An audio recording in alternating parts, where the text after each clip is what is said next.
Ben, we were talking a little bit on the break about how sometimes it's happening now where you get some members pledging that they're not going to support a certain thing, even as the bill is passing, supporting that very thing they won't support.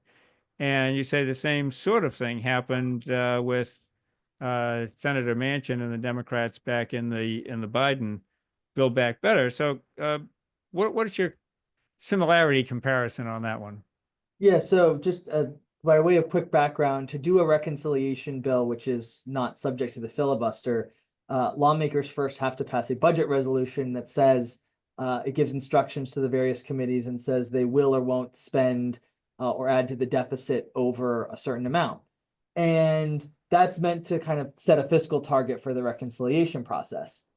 In 2021, Democrats got Joe Manchin and Kirsten Sinema the decisive votes in the Senate to vote for a budget resolution with a $3.5 trillion instruction, at which time they said there is no way they will vote for a reconciliation bill that hits that instruction.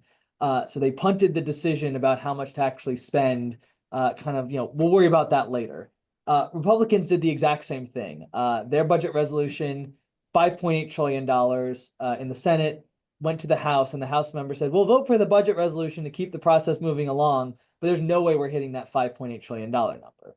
Now, on the one hand, it's good that they're not going to use all of that, fake fiscal space they've given themselves, but it kicks the can on the actual decision of how much are we willing to spend, and that both, I think, amplified the political problems and kicked the can down the road in a way that made it harder to actually engage in the trade-offs and say, well, wait, how much do we actually want to spend here? What are we actually comfortable with adding to the debt or adding to spending for these policies?